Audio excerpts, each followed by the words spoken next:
Welcome to Sell Like You, the ultimate sales podcast that will teach you how to make sales your superpower, transform your mindset, and in doing so, explode your sales beyond your wildest dreams. I'm Harriet Meller, and over the last 17 years, I've helped hundreds of top companies around the world, including my own, make more money and qualify more leads using simple strategies that work. In this podcast, you'll learn how I generated over 10 million in annual sales, along with the sales techniques, processes, and tools that will work for you to generate more dream-aligned clients and scale your business beyond what you thought was possible. If you're sick of the boring, outdated, and pushy sales tactics of the past, you're in the right place. Let's dive in. I was asked recently about an episode that I shared with regards to my 4 lessons in 4 years as part of the Your Sales Co. Celebration of our 4th birthday. And one of the lessons that I shared in that podcast series, or in those podcast series, was focused on building connections, was focused on not being the smartest person in the room. And one of my challenges early on was the fact that I often was one of the smartest people in that room because I had been where people wanted to go. I had advice and guides, and I was able to share insights and support them in achieving those next steps. And I absolutely loved and really valued being in that situation. And recently I was asked about, how did I find those other rooms to get into? And how did I know where to go, and who did I decide to connect with? And, a couple of minutes of voice notes. And I thought, what? This is something that I think so many of us struggle with, because we want to, especially if you're in this great position where you have been around for a few years, you've got some great insights that can support many people. Where do you draw the line? And so for me, I really had to build in boundaries. We've changed so much structure within the business as to when I work with clients, what times and days I work with clients versus when I create the work for our clients, as well as when I create content that will help us with marketing or to help educate and add value to our prospects and to people within our audience as well. And so for me, that's probably my most challenging bit, is setting those boundaries, because I don't want to let people down. I'm not a people pleaser, just to clarify. I don't need people to like me or to be thankful for me doing something with them. But I do really value the ability to be able to support and add value to others. But I also appreciate what I've had for me in my life and who I've had to be able to support me, and the circles I've been put within and the people that I've been connected to. And I know a lot of that is from what I've created and the person that I am, and the fact that I put myself out there every single day. If you're a salesperson, if you're a business owner, I'm sure you're doing the same. But all of that comes with, then I can't do that. I can't support at the next level. I can't grow my business to the next level if I'm spending so much time helping people that are not a client, helping people that just want to take and don't have that much to give. And so for me, that's where I've created the podcast, YouTube videos. That's why I share so much content, because this helps so many people without them needing to spend $1 or a penny on learning something. It's all here and it's free. So that for me freed me up to be able to do that, to support more people. I set boundaries in the days and times that I allocate to having a coffee and picking my brain. But I also ask that of other people. I mean, I'm going for lunch today with a new connection of mine that I met through a business members club. And through that, I've got this coffee meeting that's turned into a lunch meeting. And I'm extremely, thankful for their time. But it comes from the fact that I believe I can also add value. And I believe that, if you're upfront and honest about it, then they're going to make time for me if that's part of what they want to offer. And if it's not, then we've made a new connection. And, hopefully at some point I'll be able to learn, or maybe you'll be able to learn from me. Who knows which side we're going to look at. And a friend recently, confirmed to me, or maybe just reminded me that, I've got a lot to give. And I think for me, I'm confident in what it is that I deliver. I'm confident in the results that we deliver for our clients. And that's something that's taken me a few years. I've always been a confident woman. I think I've always been a confident little girl. Back in the years, my mum always used to say to me that I would head off and she'd want like this to try a sizing of certain shoes. And I'd be off at, 6 being like, excuse me, we need this size. So I've definitely never been shy. And I can certainly say that's helped me in my life and in my career. But I think for me, I've always wanted to help people. It's in my nature. I always want to give back, and I don't necessarily need something in return for me giving out, but I do know that I needed to cut that. So for me, I've really managed that time. I allow people to take up my time, and I give my time very freely, but now within a set of boundaries. So that was my first thing, because if I'm helping too many people, I can't help myself. And if I can't help myself, I can't help the next generation of our clients or of people that are joining our business that want to learn and nurture and be part of what it is that we're doing over here. So that certainly was my number one. And that took me the longest amount of time.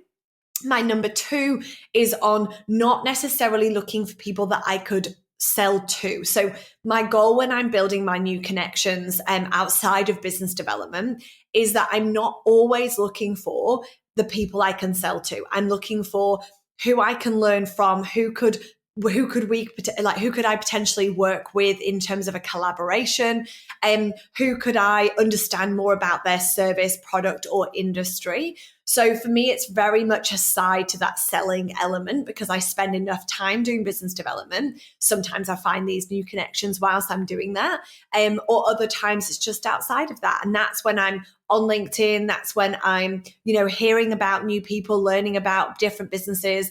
And that's when I reach out and say, look, I'm hearing amazing things. Would you mind sharing a little bit more about what it is that you're doing? Because sometimes I'm able to then connect them with other people.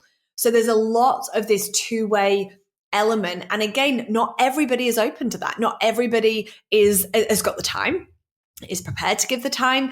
Some people, especially once they build these incredible businesses, they're on to the next thing. And, they need the time and the dedication to do that. And we know that. Well, I know that as a business owner, but also as a salesperson. We need time to dedicate to doing our craft, to actually getting out there and doing what we've taken this position to do as. And sometimes we forget that. We forget that we came into this role, that we chose this profession, that we are on this mission, and we have more to give than just that business development element, if that's, the role that you're within. And so for me, boundaries, number one, but number two, not worrying about it having to be about sales, thinking about how can I give back first, and then putting myself in situations where that is natural. So working out of co-working spaces, I love Vitality House. I've been working out of there for the last 18 months. And it's a great place to be. It's where I record a lot of my podcasts. You can see I'm at home today. But being in those areas has allowed me to connect with people. It's also allowed me to reconnect with some people. I've seen many people come in for meetings who I've known over the years. And then I've messaged and been like, was that you? Did you just come and have a coffee? And, from there, they've then said, oh, I thought it was you. And the example that comes to mind was that he connected me with somebody who then became a client. They are an incredible connection of mine. She's got an incredible mind. I absolutely love speaking to her, talking to her, and just sponging everything in that I can, because she is so incredible.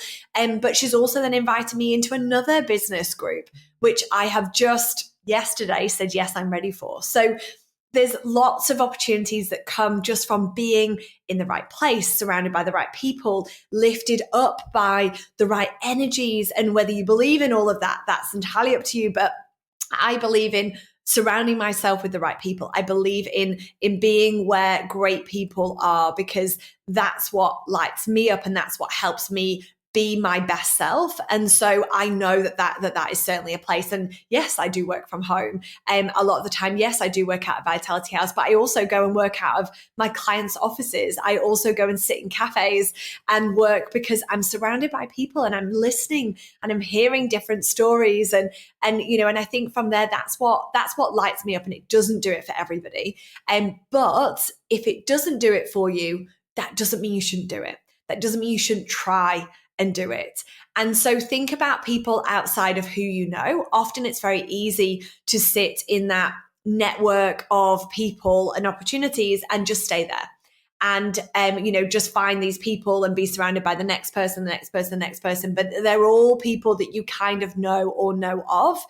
I go beyond that. I go to what LinkedIn would call my third connections, or my second connections maybe, but essentially my third connections where they know nobody. Now, I also have a very unique view or outlook on networking. And I said this to Lydia the other day. Lydia owns Panorama Club and is one of the business memberships I'm part of in WA. And I said to her, I said, I'm a bit weird. I like to go to networking events on my own. Lana Hill in Perth, she also takes the mick out of me because if she ever sees me at a networking event, I'm usually on my own.